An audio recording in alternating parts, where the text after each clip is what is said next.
Hey collectors, here we are again with another unboxing. I think this is what, our 23rd, Ob, or 22nd. 22nd. Oh, we're rushing things a little bit. Well, we'll get more stuff and catch up, but today's the 24th of January. We're well into winter, and thank goodness there's been a few things to come in, which keeps my mind off of the cold. I guess you guys are like me. We're looking for spring already, and we're still just in the middle of January, but that's the way it is. But so I don't know, I thought maybe I would tell you another little story.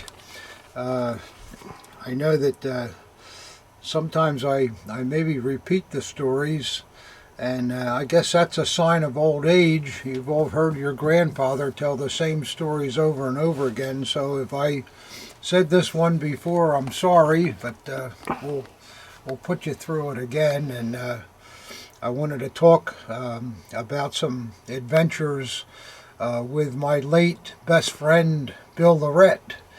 You might remember from the past I told you that he was the Dutch collector that I met in 1985, and he grew to be my best friend, and we traveled a lot over Europe looking for things because Bill was so good with the different languages. It made it a lot easier.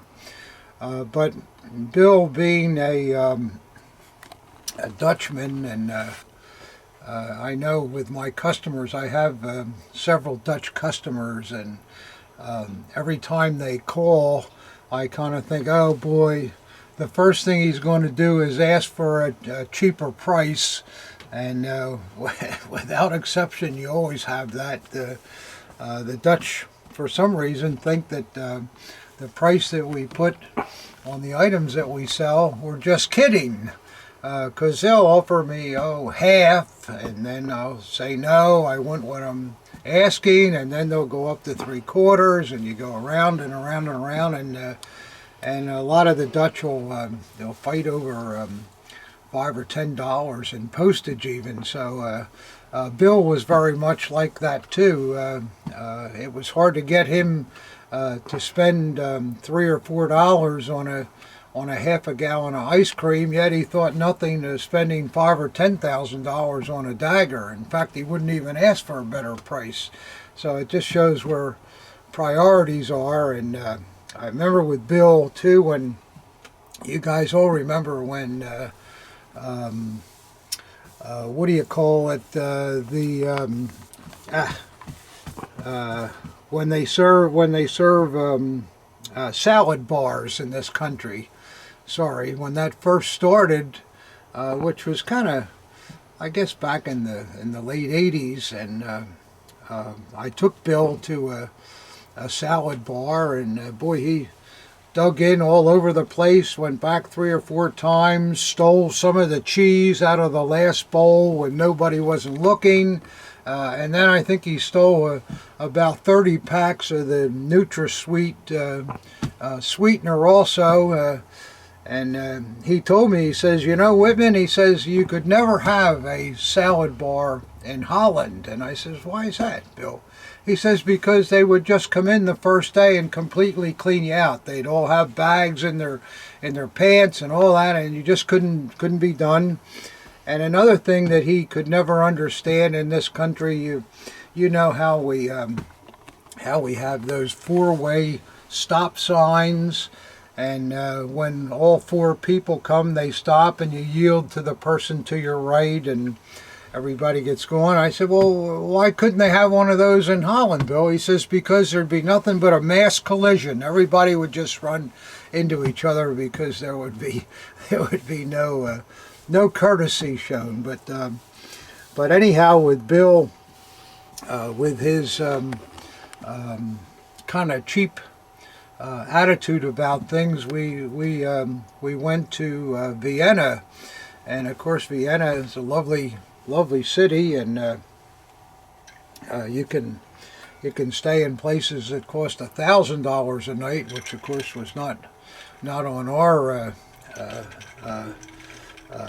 schedule or bill. We couldn't. We were at that time trying to scrimp as much as we could so we'd have enough money to buy collectibles. But we get to Austria, and Bill said, "Oh, I know a great place where we can stay."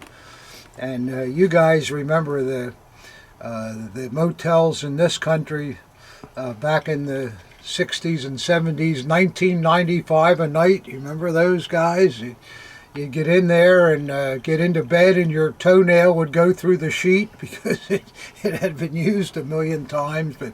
But those places were fine with Bill, and so sure enough, he had an equivalent place in Vienna. And I thought, oh, boy, I wonder what this is going to be like.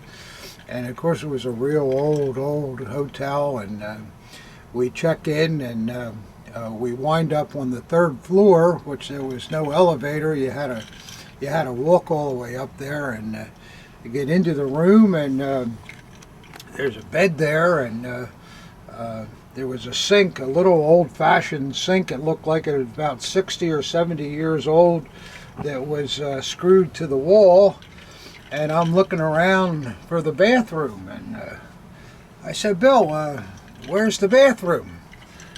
He says, "Well, you're looking at it." I said, "What do you mean?" He says, "Use the sink. Everybody does." I say, "Oh, gee, that's not too cool." I said, "Well, what happens if you have to do the other thing?" And he says, "Well, yeah, use your imagination." Apparently, the closest toilet they had in this hotel was down on the first floor, and we were up on the third floor. So we were living cheap, but somehow we made it through. And the next morning, we went to a little bar there, the Mauser Beisel, I remember the name, and met one of Bill's buddies there at the bar. And sure enough, he had a real nice postal dagger, which we managed to buy, and I was quite happy about that because it was a good price. And then the man said, "Let's go. I'll take you to a couple places." And off we go through Vienna, and we get to this funeral home. And I said, "What are we doing here?" He said, "You'll see." So Bill and I follow the man into the funeral home, and we meet this kind of gruesome character in the lobby, which I shouldn't say that funeral home people are like that, but you know what I mean. It just seems that way. And so we head down the cellar of this funeral home, and boy, it was an old place. It looked like it was a couple hundred years old. And when we get down into the cellar, I guess the bodies were in a different place because I didn't see any bodies there, but it was real dark and dim, and there were dozens and dozens and dozens of uniforms all hanging up, and most of them all had the cuff title on them. Donau, D-O with an umlaut, N-A-U, and most of you know that means the Danube, and that was, of course, the area where Vienna was.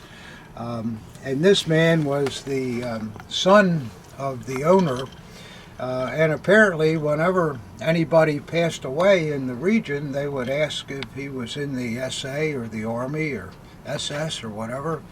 And they managed to accumulate all of these uniforms, and boy, some of them were really terrific. Mountain troops, all kinds of things, just dozens and dozens of them. And then also there were two piles from the floor up to about this high of nothing but photo albums. And I started looking in some of those, and they were just fantastic. SS photo albums, SA photo albums, just dozens and dozens of them. And this was all in addition to all kinds of other things that the man had. Yeah, that'll get me talking further, which you probably don't want to hear. But so we had a good time in there looking at those things. We weren't able to buy anything because the son of the funeral director, he was a collector.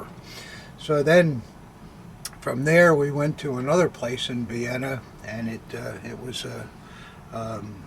the fellow that was with us told us that this guy was a pimp, So I thought, oh, that's a useful trade. I guess everybody has to make a living.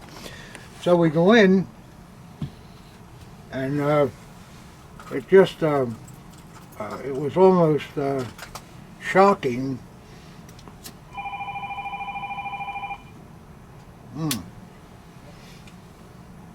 In we go to this place, and here's this fairly large room that we would call a parlor or a dining room, and there in the middle of the room is a table, and sitting at the table were 4 figures, one on each side.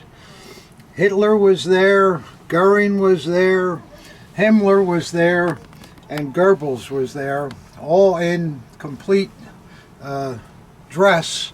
And I said, well, how come you have these? Well, I like it. I think it looks cool. I said, well, it does look kind of cool, but it might be a little shocking to some people. Well, we don't let those kind of people in here, he said. And so we started looking around, and after we got over all the figures at the dining table, we started looking at the walls, and the walls were covered with daggers, and 95% of them were all reproduction daggers.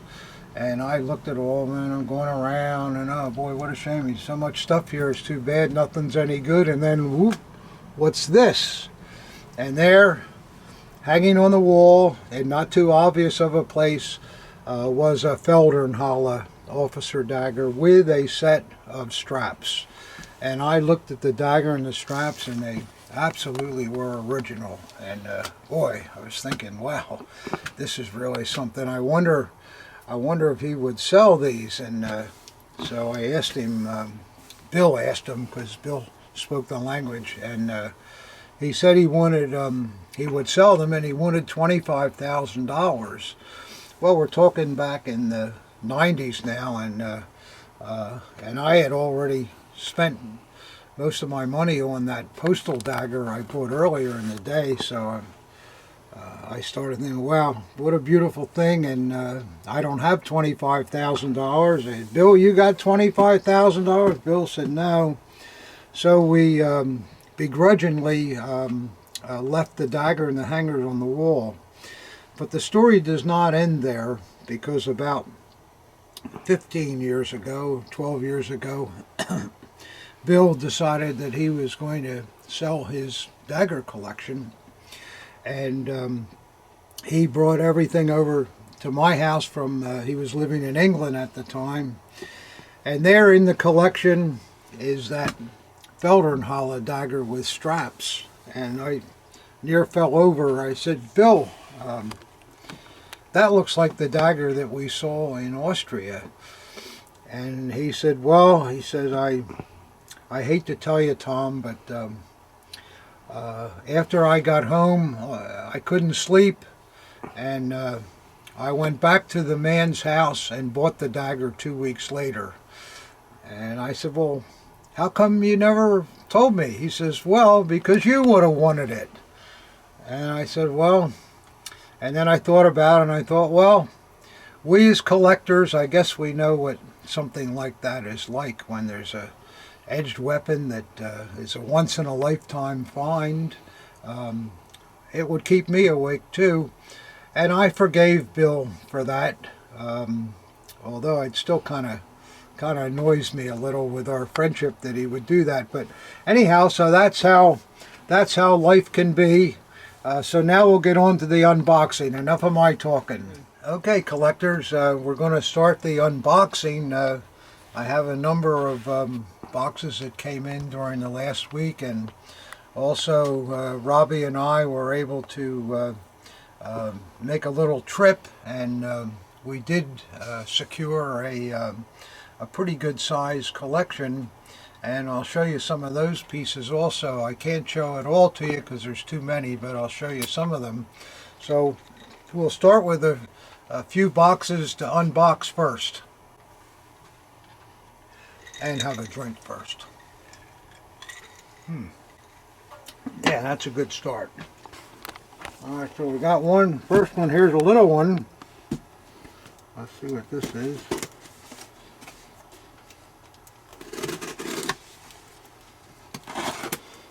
Seems easy enough to open. Yep. And what do we got here? Oh, a little letter.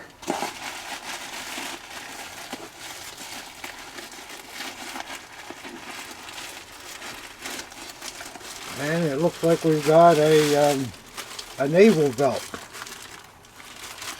This, I think we just sold this naval belt.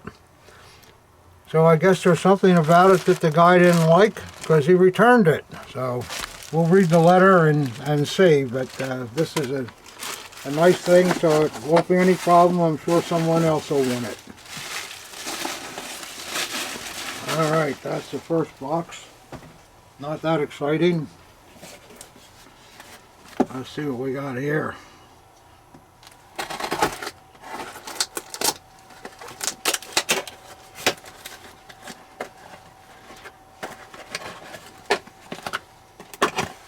This looks like the second time this guy used this box.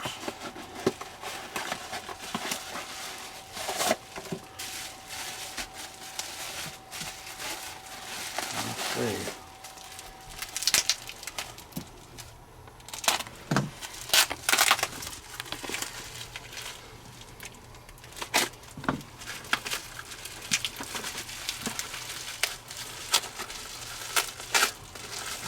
Like some kind of pulling. Oh yeah, here we go.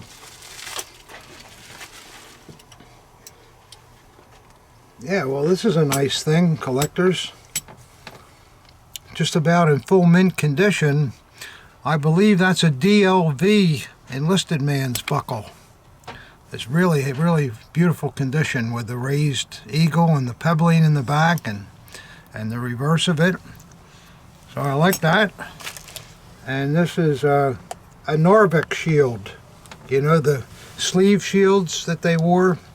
They would normally have a wool backing on it where you could tell which branch of the Army or the Navy or the Luftwaffe it was by the color, but there's no wool backing on here. It's just the faceplate, but that's okay. That's some good stuff. I'm happy with that. Oh, here we are. Here's the backing of it. Gee, I should have seen that. So this is a gray color backing. See, the shield would go just like that. So that would mean that this was apparently a Luftwaffe guy. Norvik, you know, was the big battle when Germany occupied Norway. Okay. So that's a good start. Let's see what we have next here. A pretty big box.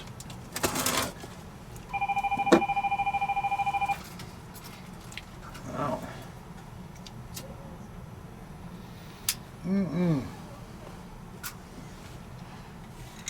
Need an inspiration to continue.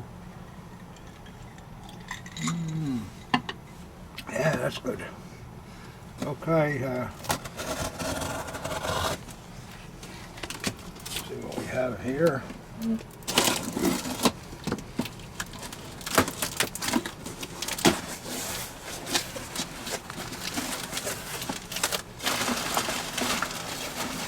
Lots of newspaper and stuff. And, oh, this looks like another Shako. We had a couple of these not too long ago.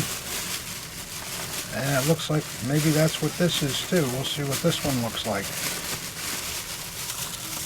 I love these police Shakos. They're really great looking things here. Hopefully this one is too.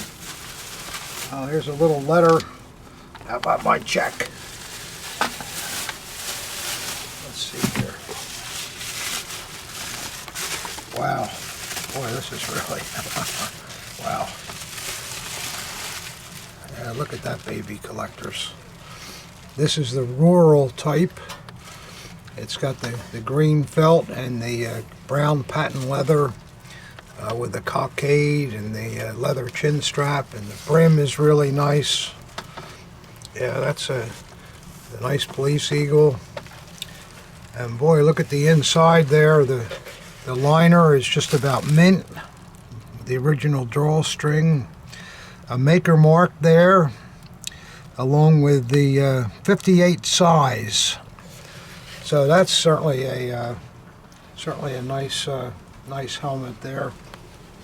Shako, I like that. And see if there's anything else in here.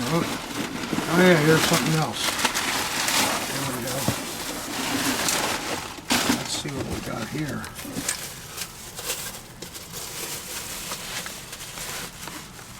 This guy's one of those nut tires. I don't know what we'll do when they stop letting us use these plastic shopping bags. An awful lot of guys, they use them to wrap stuff in, or they use them as packing material. And it seems like I end up with half of them that exist in the world. But let's see what we got here. Wow, this is a nice, pretty nice helmet here. Let's see. Yeah, this is an M42, and you'll notice it has all the original finish, but no decals. Late in the war, they stopped making decals for helmets, and this is how they were issued. And it's got a great liner in it with the original drawstring. So that's a really nice nice helmet.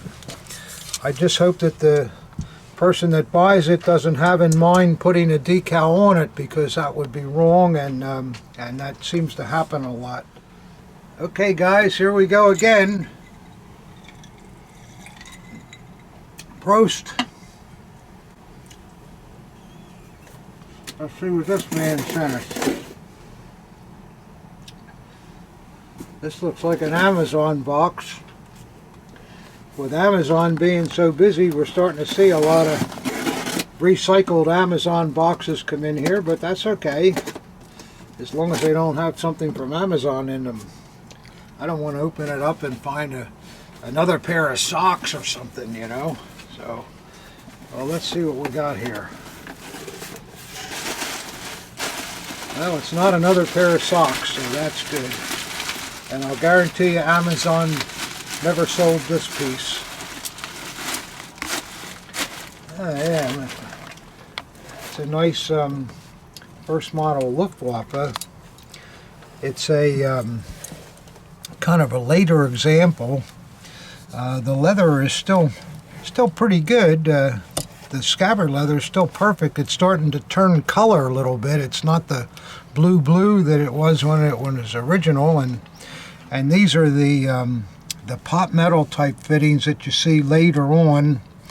And I've told you before, if you remember this, the later ones have this real thick butt plate here, so you can tell right away that it's not an early dagger. And the fittings are all steel that were nickel plated, and the aluminum chain, let's see, this was made by the Holler firm. The blade is perfect on it. It's really quite beautiful, actually, being richly nickel plated, and then you can see the Holler trademark on there.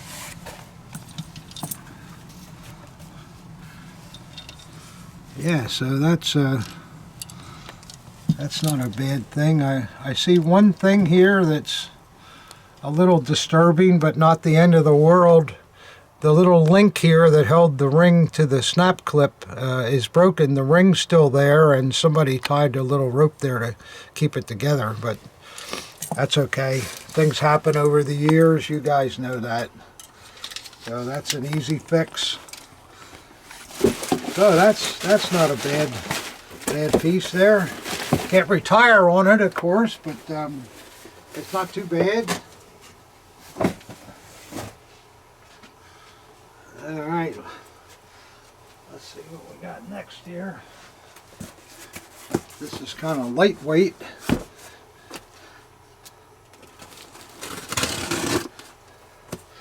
Yeah.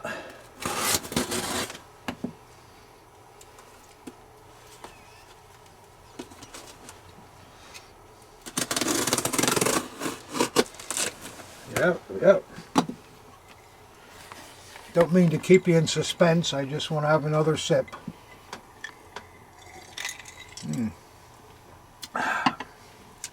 All right, the suspense will end now, and we'll see what we got here.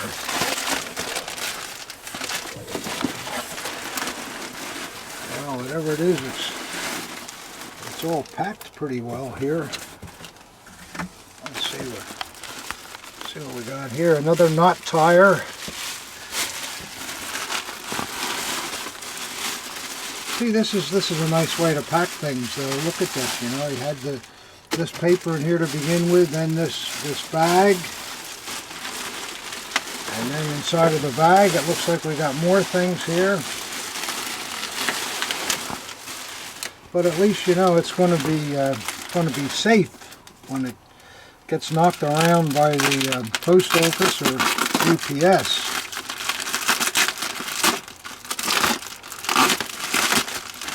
Up.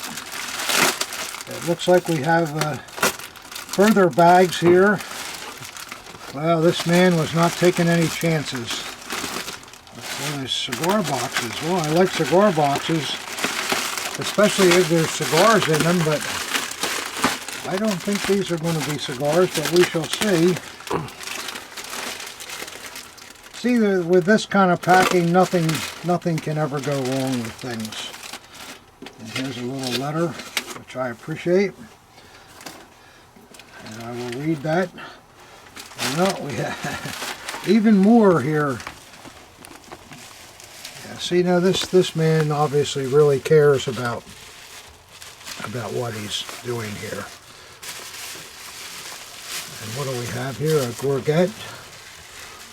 Oh boy, this is a rare gourget. Wow. Wow. Look at that, collectors. Wow. This is something that you'll very rarely see. This is an NSFK gourget.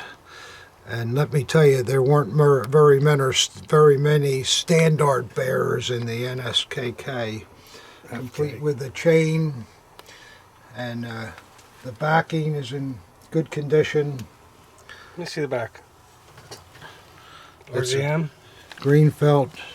No, not on NSFK. Yeah. That wasn't really a political organization, although everything was. But gee, that's really a rare bayonet. It's in untouched mint condition. Gourget, not bayonet. Gourget, yeah. Did I say bayonet before too? No. Oh, okay. I'm losing it, guys. Thank good Ob's here. Thank goodness for keeping me straight. Wow, that's Yeah, that's nice. yeah, that's really a rare. This is not a cheap gourget, guys.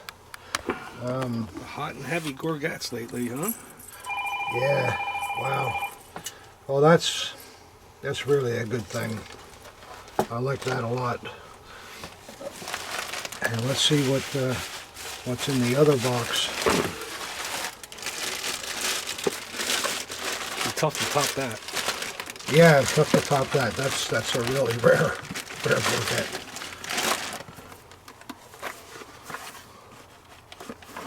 Well, another nicely right up. This is the original box. This is another gourget with the original box that the gourget came in, along with the original felt wrapping paper. And look at that! It's a beautiful veterans gourget, and he had 50 years with his association. And these veteran chains are always quite good looking too. If I can get this straight here, the veteran chain alternates the Iron Cross with the swastika. See, there you can see that's an absolute mint condition, brand new. Isn't that a beauty? Wow. And then the 50 medallion would have been added for this man's long term. So that must have been a valued item here. Let's see the back. Oh, sorry, yeah, there's the back. It's a blue-black color felt. Looks like there's some marking there. I'm just wondering, because it's still in the original box, maybe this man put in his last year right before he ordered this this Gorget. I don't know, but wow, that's a very nice thing there. So there's two very beautiful, worthwhile pieces. The Veterans Gorgets are not anywhere near as expensive as what that NSFK would be, but still, in that condition, in the original box, wow, you just don't see that kind of stuff. So, okay.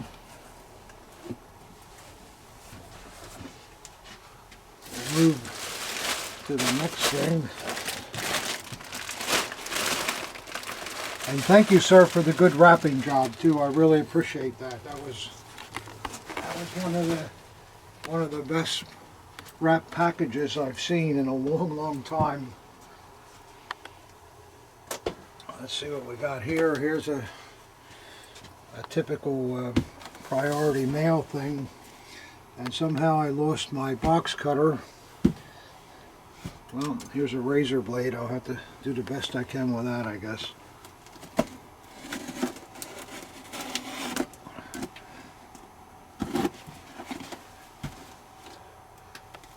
I would like to find my box cutter, though. These are dangerous to use on their own. I don't want to get cut here and have to bleed for the hobby. Let's see what we have here. And got lots of packing. That's always good. Yep. And the central feature here, also in bubble paper, and also in a bag.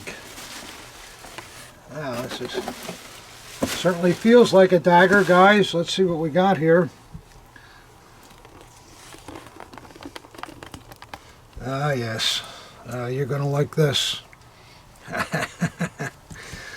There you go, guys. Look at that, huh? Let's see. That's a government official, and I can tell by the eyelets that it's going to be an Alcozo, and by the eagle. And that's good. I put the cigar on the wrong side. That tastes good. Mm-hmm. Yeah, that's better. And it looks like the knot that was on it, I doubt if it was worn that way. This comes from the son of the veteran that brought this dagger home, but probably somewhere along the line they didn't know what to do with the knot, so they tied it around the rings. But yeah, this is a nice, untouched government official. Look at those grip plates, the beautiful eagle head. The spanner looks like it was opened maybe a couple times, but certainly not in recent years. Let's see what kind of blade is on it. Ah, yeah, here we go. A beautiful blade. It's got a little oil on it that will wipe right off, but it's very nice. And let's see if it's Alcozo. Ah, yes, right again. It's an early Alcozo trademark too, used from 37 to 39. So it looks like the washer's missing. So maybe I'll have to open this baby up one more time and put a washer in to make it nice again. But that's no big deal. The scabbard's in good condition. Well, with daggers getting as hard as they are to find, I'm very thankful to have this nice piece. As you can see, it's never been cleaned. It's exactly the way it came home, and what you see on it there is just the patina from the 80 years or so that it's been in this veteran's family. So I'm happy about that. Who couldn't use one of them, huh, guys? I guess we all could use one of them there. Even if you don't happen to feel so good on a particular day, I'll bet you would forget about it if you got a package like that. I know I would, because it's not something you see very often, especially when it's in nice condition like that. So I'm very, very happy to have that diver. Yes, sir. Yep. So some interesting things so far.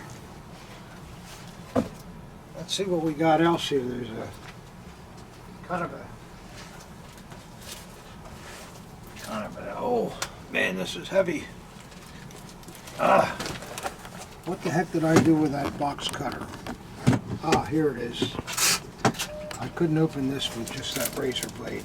That'd be too hard. Let's see, what's the best? Well, maybe bless you, Bob.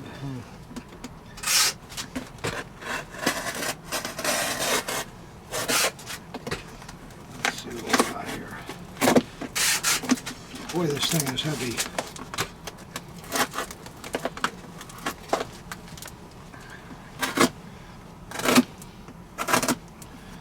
Let's see if this helps it all here. Looks like it's got flaps here holding it closed.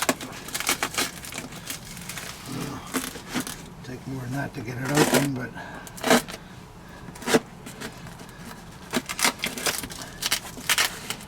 let's see if we can go through the top here.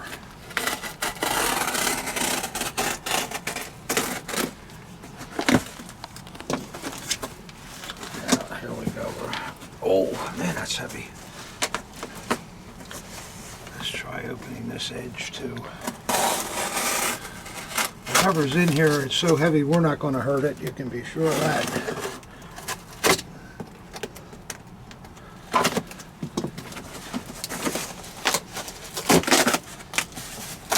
Yeah, here we go. We can. Alright, it looks like we got some signs. I love signs. Wow. Look at that beauty. Something to do with the NSDAP. Boy, that's a lot of writing. It looks like it's almost given the history of the organization, but I'll translate that later. And it's an old sign. It's got a lot of rust, and notice they even put the RZM on it because it's all raised out from the weight enamel. Somebody will like that. That's great for a NSDAP collection. Let's see what we got next here. Oh, we got another NSDAP thing. Some kind of an inspection place. Oh, from Danzig. That's kind of interesting. These kind of look like they came from the same area. Next here, this one's a little smaller.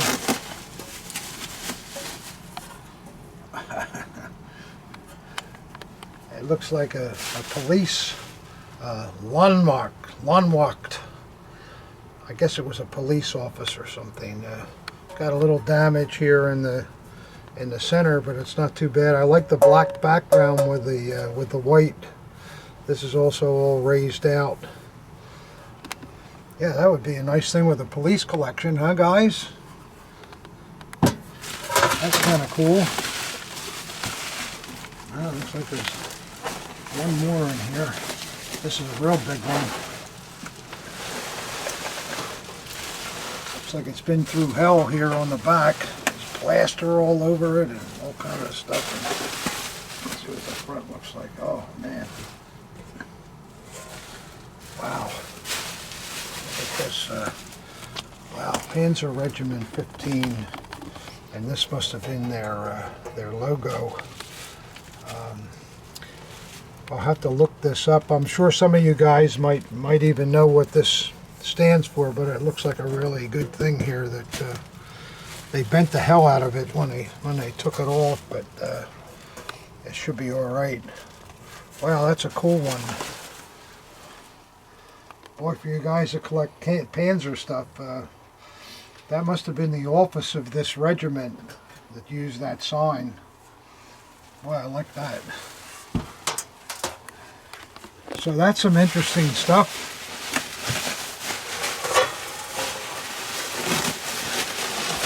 Let's get that out of here. Oh, wait a minute. Oh, we got one more here. No, actually we got two more. Wow. Round ones. This is rusted to hell here, but wow. Winter Health Work, 1933-34. This looks like some type of a group that solicited for aid for the poor and so forth. Pretty neat with the flame and the swastika in the back of it. It's not too beat up and not too rusted. The enamel's still pretty good. Wow, this is a real load here. Yeah, I like these things. These, of course, are great accent pieces for a collection and make for an interesting view as you come in to see a collection. And there's that nice sign in the middle or in the background. And let's see what we have here. All right, this one's a bit rusted too, but Biden, 1939. Well, obviously it's an SA, so again, what a great sign to display with an SA collection. It's still in pretty good shape. It's got a lot of rust on it, but nothing that offensive. So there you go. There's I don't know how many are there, but there's a lot of nice signs there. You like those, collectors? I do. I'm sure they'll go like hotcakes. Collectors love these original signs, and those are all ones that are not common. They all are virtually one of a kind. So that's kind of cool. So there we go. Okay, collectors. I told you earlier that Robbie and me picked up a collection this week, and there's quite a few items. We may not be able to show it all to you, but we can show you some of it because there's some kind of interesting things here that you don't see all the time.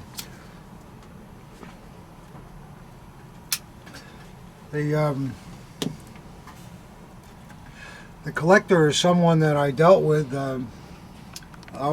25, 30 years ago, I guess, and I haven't seen him since, and he did pass last year, and his wife was nice enough to contact me to see whether we could help with a consignment of the collection, which we're glad to do because that's part of our business. We do a lot of consignments.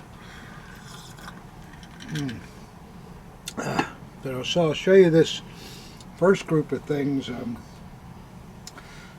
This man, he had varied interests, so we'll see some various stuff, but most of his things are all edged weapons of some sort. And this particular group here is all fascist Mussolini Italian pieces, and there's quite a few here. There's more inside, but just to get started, this is the 1932 dress model fascist piece. It has a nice blade, and the dress model has a brocade hanger on the back, and the scabbard is nickel plated. So this would be the one that he wore when he was going out for some type of a formal affair. And then there's another one here. This is also the 32 model, and this is the plain scabbard. This one is all blue, beautiful surface on it. Sometimes you'll see a different hanger on them, and this one has some kind of a leather loop that's screwed onto the scabbard with a snap clip, and it has a nice blade. You notice the Italian daggers, or the German daggers, go in this way, but you know the Italians, they always do things a little different, so they go in backwards. There's those two. And here's also a 32 model, and you'll say, wow, look at that, it's got a white grip plates. Why would that be? It has the loop on the back for the belt, and the blade is in mint condition also. Well, anyone who was a colonel or above could wear white grip plates with their daggers, and sometimes we'll see them in ivory too. This one is celluloid with the fascist insignia inlaid. And then this is what we call a Hitler, or not Hitler, an Italian youth knife. These were sold by the tons as the war ended in Italy, mostly by the local Italians. They have a bird's head, and some have eyes that are cut in. This one has eyes that are red glass, and they usually come in these little leather sheaths. They're kind of flimsy with a little belt loop on the back. And this example has a very, very nice blade too. Nice detail to the back strap on it. So that's a nice piece. And then we're going to look further here.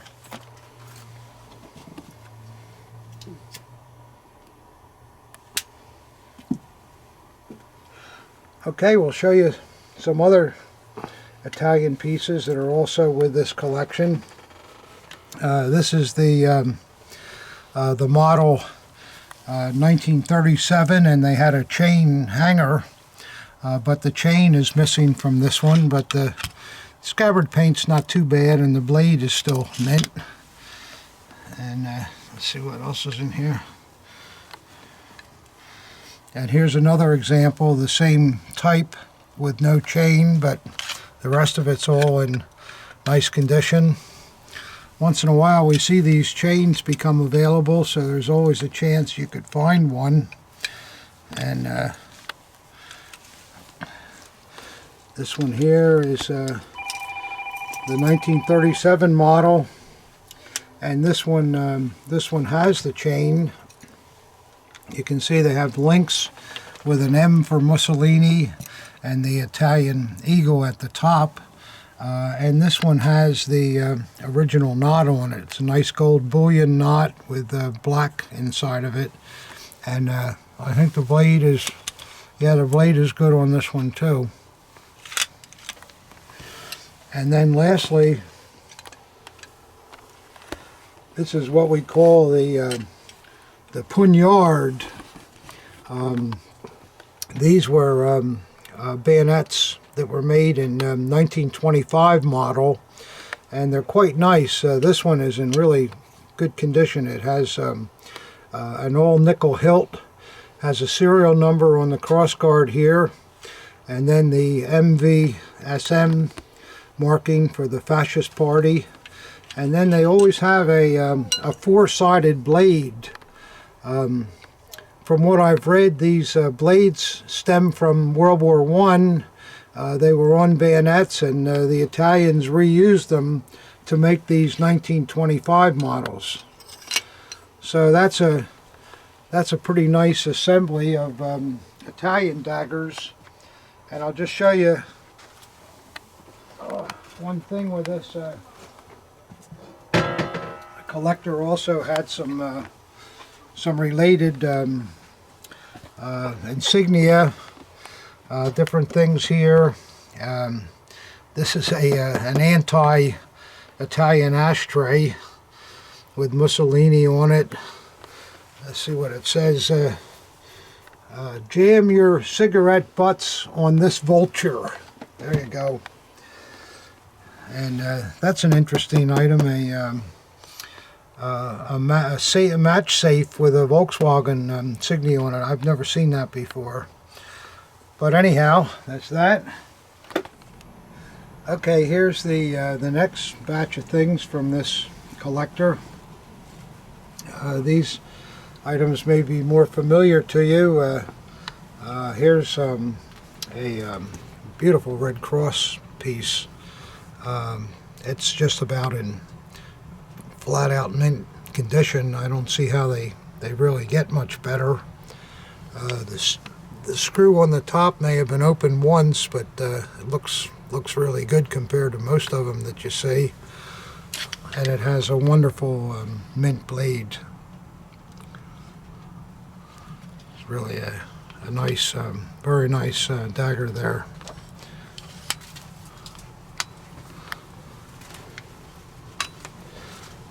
Then we have a Red Cross enlisted man's. It's got good plating, good grip plates. Paint's not too bad with a frog. But the blade, unfortunately, somebody sharpened the whole thing. See that there? On the other side too, yeah. Yeah, so that'll be a low-cost piece there. Maybe if one of you guys knows how to polish this out, it might be a good thing for you, because those blades are plated and a lot of that could come out. A really beautiful second model Luftwaffe dagger here, with a really nice set of long hangers and porta-pee, and look at the condition of the scabbard and the mounts. Really nice. And it's interesting how the grip, it's a deep orange on the front, and then it fades to like an egg yolk yellow on the back, with a super porta-pee on it. Let's see who made this beauty. Oh yeah, full mint blade. Look at that beautiful blade. Full mint all the way. Really nice. And yeah, it was made by Paul Wiersberg. And you'll usually see that Waffen amp next to the trademark on the Wiersberg.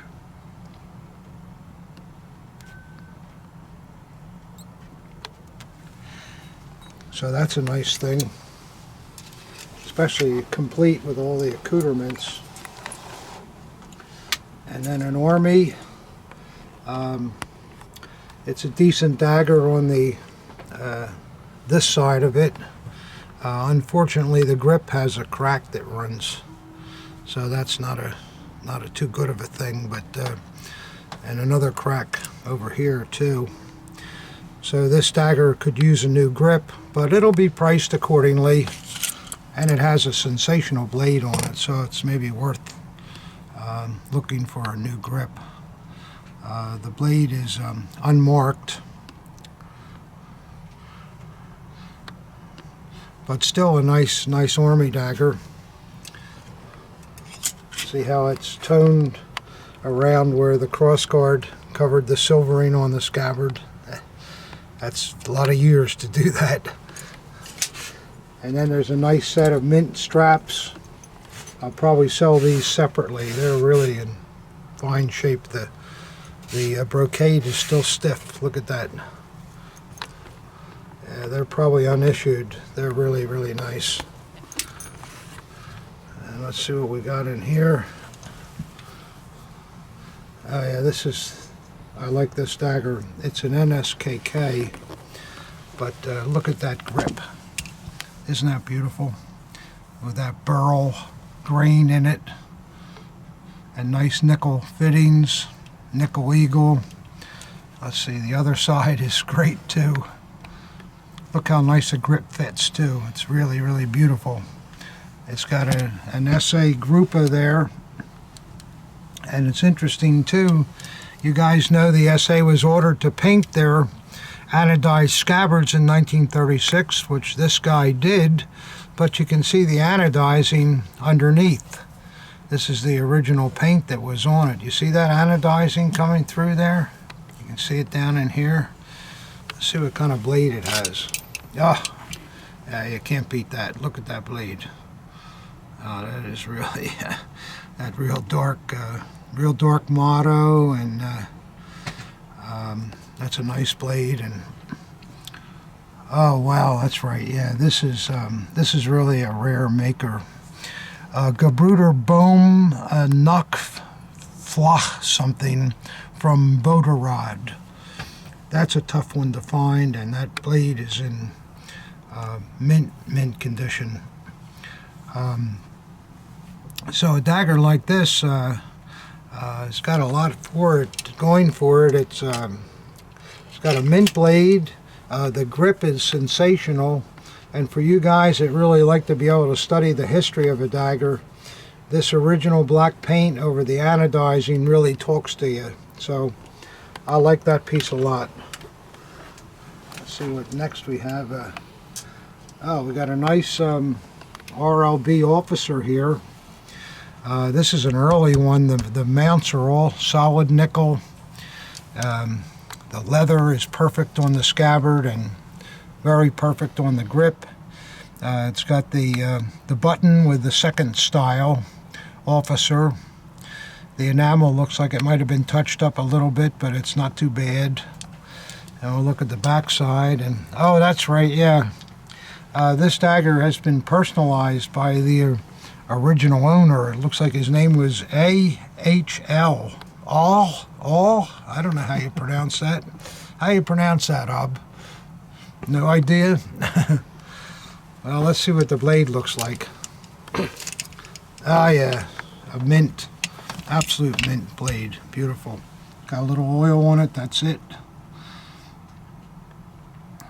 And we'll see who made it. Yeah, it's a really fine Paul Weiersberg. That blade is really nice. In fact, the whole dagger is really nice.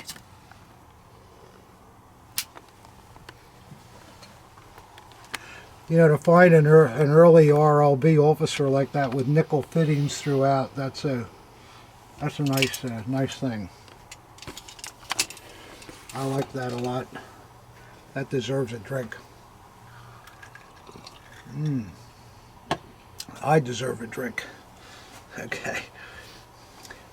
And this, of course, is an RAD Hewer. It's a real early, really heavy dagger. And the early ones like this were made of solid nickel, and then there was a light silver plating put over them, and you can see the silvering has all tarnished, and the original paint is still pretty good. Beautiful grip plates. Let's see what the bottom looks like here on this thing. Yeah, look at that. It never dropped. No dents. Oh, that's really nice. And then we look at the blade, and the blade's really nice, except somebody decided to chop open a chain or something with it. That's kind of a shame, but it's not the end of the world, though. A guy that's good with blades could very easily take this area right off of the blade, and you would never know the difference, and you'd have a perfect RAD here, because it's really got a lot going for it. It's a shame somebody did that, but like I say, it can be. Oh yeah, and it figures it's an early Carl Eichhorn.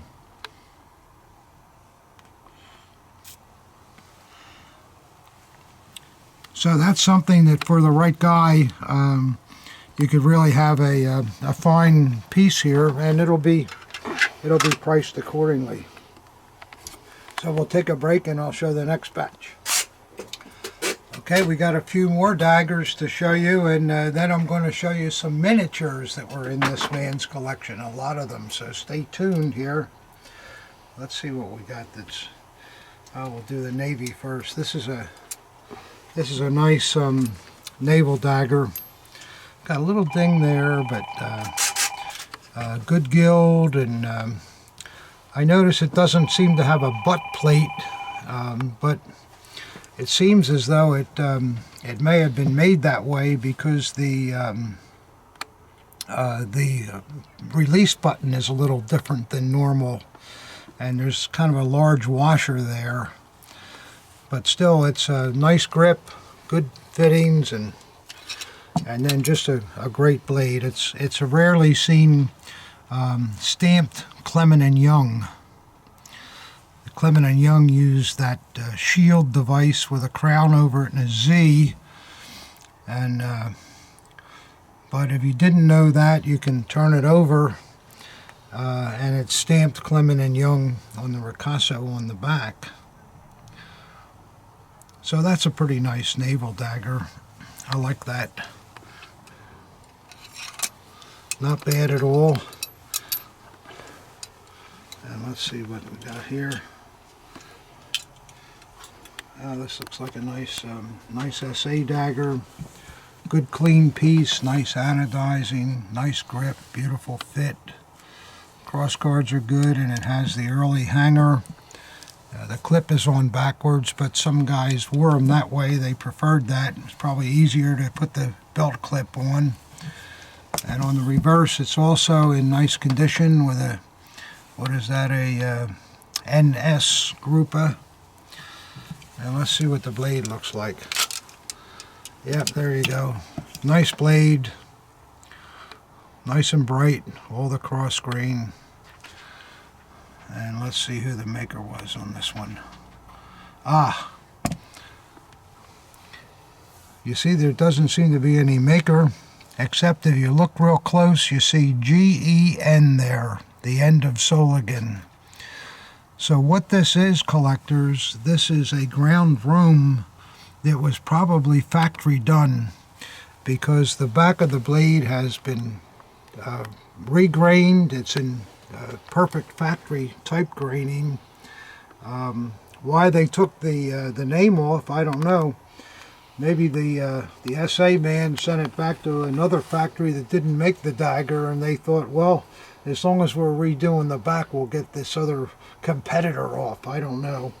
But it's still a very nice ground room. Let's see what else we got here. Oh yeah. Gotta have one of these. Every collection has to have one of these. That's a really nice untouched early SSEM.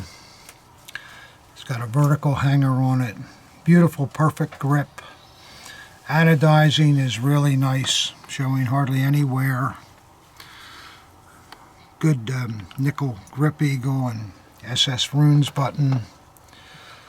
And let's see how it looks on the other side. And yeah,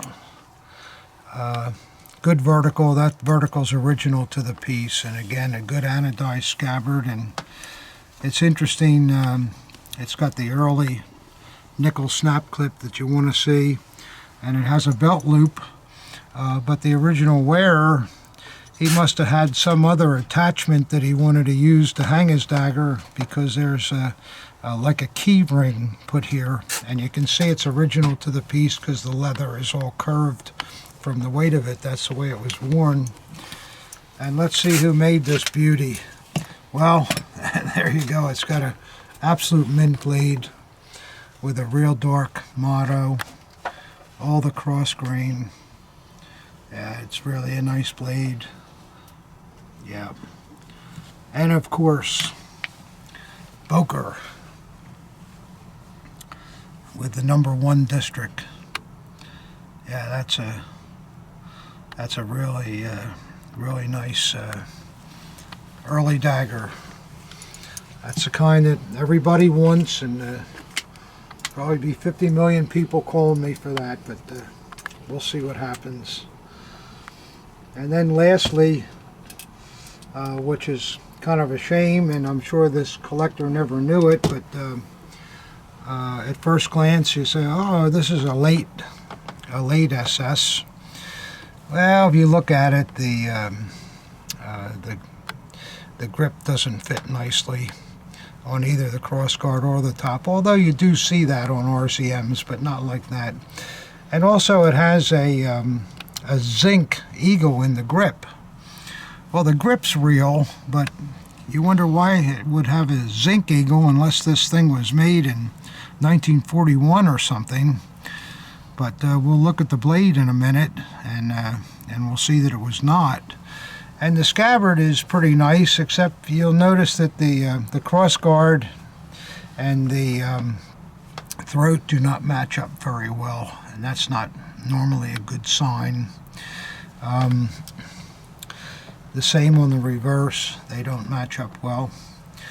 But when we take the blade out, the blade at first glance looks pretty good, and the reverse of it though is this is a good mark that you will see on blades 807-36. You will see that on original blades. However, 806-36, that year, 1936, certainly doesn't go with a zinc eagle. So you sort of get a little concerned and wonder, well, what's going on here? So you take it apart. I always wish I didn't have to, but when you see things like this, yep, there you go. That's a bad tang. You can tell by the grayness of it. So the blade is no good. And then when we look at the bottom of the grip hole, remember I've told you before, when you see these kind of grip holes, clearance holes that are all rounded and cut out like that, that was all done by the person that tried to put the dagger together and get away with selling something that's not right. So this collector obviously got stuck on this one, and it's easy to see how that can happen, because this would fool many people. What it is, it's probably some real parts. I think the grip is probably real, but it was altered, and some fake parts. So that's what you get. So you really got to be careful when you're buying these daggers. And I don't mean that to scare you, because it's not something that most things you see are going to be original, but every once in a while there's one that slips by. Even collectors that think they know what they're doing, which obviously this man did a pretty good job, so he had some inkling of what was what, but unfortunately that dagger fooled him. Okay, so now I'm going to show you the miniatures that he bought. Okay guys, now we're going to look at the miniatures from this collection. The first one is really a nice example. It's the 3/4 size Alcozo second model Luftwaffe mounted on a piece of marble. Usually you see these mounted on a propeller, so this one's a little different, and it's got a chain on it. I don't know whether that's original to the piece or whether it was put on there, but it's kind of neat. And it's got a nice blade that has an etching of some kind of manufacturer. There's a big H on there, and it says Heine underneath that, which is the name of the company. So it was given out as an advertising piece, and of course it has the Alcozo trademark on the reverse of the blade. I hope you can see that. So that's kind of a good thing. And next we have a group of miniatures. I'll just put them all out, and these are all Luftwaffe pieces. And what you see here, these first two are the typical SMF type, always well done and always in demand. This one has a porta-pee, but the porta-pee's broken, but maybe somebody can fix that. And it has a blade with a lot of advertising on it, which I think comes from a newspaper in Hanover. So that's kind of interesting. And the next piece is another SMF, and I like this one a lot because it has a rooster etched onto the blade with initials of a company that are in a globe that the rooster is standing on. Can you see that? That's really cool, I think. And all these SMF pieces, you'll see them with the King trademark and then DRGM below to protect themselves for their patent. And then this is the what we call the DLV first model Luftwaffe. You guys know when they first made first model Luftwaffes, they used staples on them. And apparently the companies came out with miniatures early on, so they fashioned the daggers with the staples and never bothered to change it. So normally you'll see these first model Luftwaffes, even if they were made in 1939, with the staples. This is a really nice piece. This is all metal. It's a pebbled surface that's painted, and I think the grip is a celluloid and it's got wire wrap. But nice, really nice detail and a very nice blade. That one was produced by the Carl Eichhorn firm. You see that all right? And then the next one, again, has the staple look to it. And the fittings on this one are the gray pot metal, which is a little later than the silvered ones that are on the previous piece.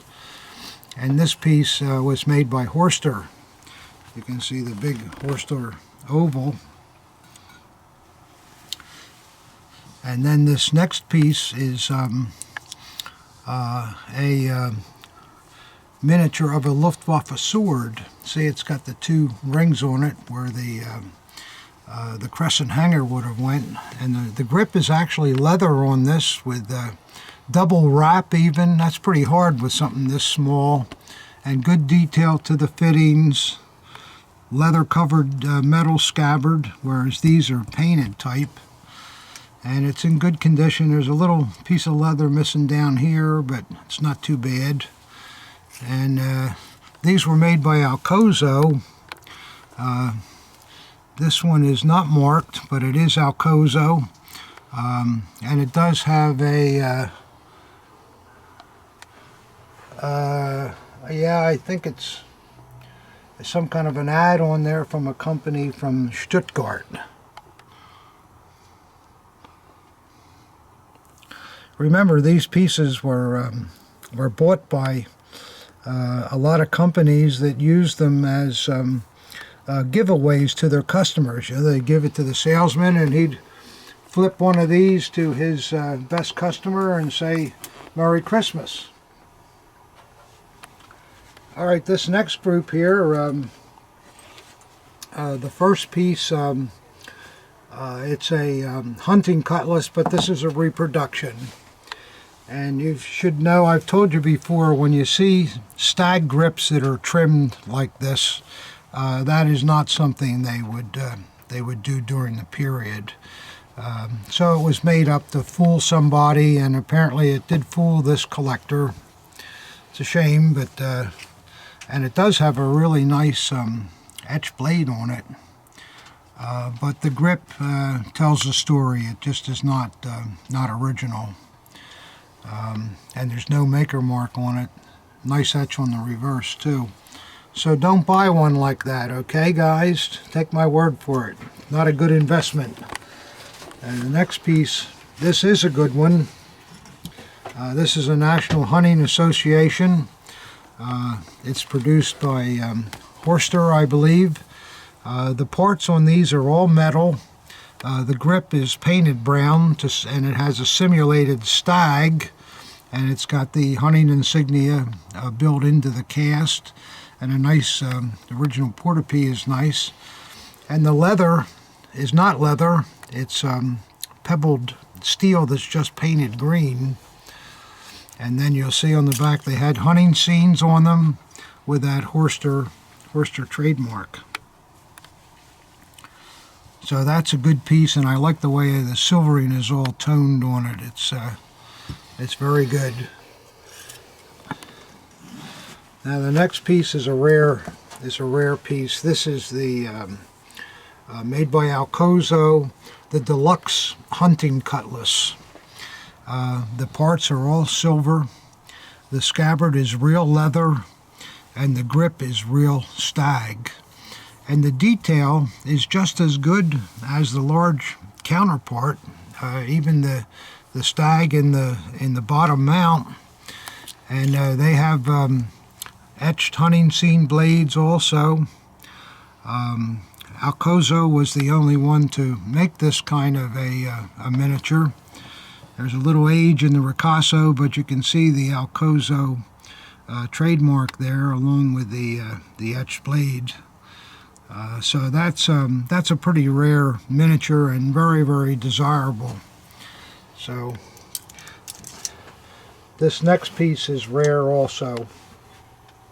This is the RAD officer miniature, and you'll see a lot of copies of these. The copies are bigger, and I'll show you another difference in a minute, but this has a beautiful silvered hilt with celluloid grip plates, and the crossguard and the scabbard are identical to the large counterpart. There's a little bit of age in the scabbard, but it's not too bad. And then the blade, just like the large counterpart, and it has the RAD motto. It's all done with a black background, and on the reverse side also with the Alcozo trademark. And on the copies also, the blades on the copies do not have the fuller in them, so that's a real easy way to tell too. But these are really they're rare, and they're very desirable because of how well made they are. This is just a bayonet. We see a lot of these miniature bayonets, but it's interesting because it has the Koblenz along with an imperial crown and iron cross that was painted onto it. And Koblenz is also stamped into the pommel area. And these generally are not marked. It just has a plain blade, which is in decent condition. But with the painting on it, it makes it a little nicer than we ordinarily see. Next, these two miniatures look like you would kill for, but we didn't see them come out until the 1980s, and unfortunately, the community feels that these are reproductions. Unfortunately, they are very well done. I mean, look at the motto and the blade and all. It's really terrific. And this one also has the SA motto on the blade. Extremely well done. The grip is wood, and they have this nickel wiggle in there and everything. So the quality is, I mean, it even has runners in it. The quality is exceptional, but unfortunately they're not period. But still nice to have in a collection. If you can buy them as a reproduction, you're going to be okay. This is the standard half-size Army in the gray metal finish with a white grip. We see a lot of these. They were made by the Horster firm, no matter how they're marked. This one has something really special about it, though. It actually has a Damascus blade with a gold raised inlay, and it was given as a shooting prize. It's really a tremendous thing. Can you imagine working on all this with this little tiny blade? And on the reverse side, it is marked Damask, but this is real. This is a period piece. It's really quite interesting. That would be a highlight in a miniature collection. So I like that. I like that a lot. And then you see these swords. I won't go into those because they're not really expensive. And the last grouping is a lot of more of the same, which I won't go into too much.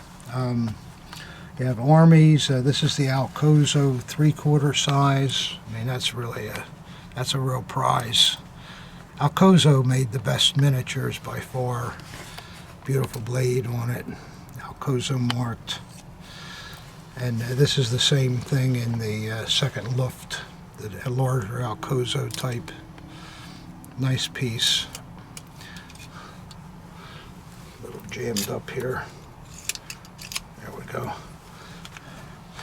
And these are the SMF types like I showed you before, and a naval. This is a nice example with a little porta-pee on it. Very nice piece. See there, nice blade. And so that's pretty much that that collection. And I'll show you just one more thing that the man's wife, as we were walking out the door, oh, I forgot, and she's banging on this this tray. Banging. What do you got? Oh, I wanted to give you this too, and what it is, it's kind of a great thing. If you look here, it's got the rolled engraving of the A.H. Reich Eagle with his monogram, and it's a beer tray. That's what it is. It was made by AWS. You can just about pick that up there, and it's really in nice nice condition. And I guess if we had a couple of beers, put them on there, you could see some SS waiter carrying this through the Berghof.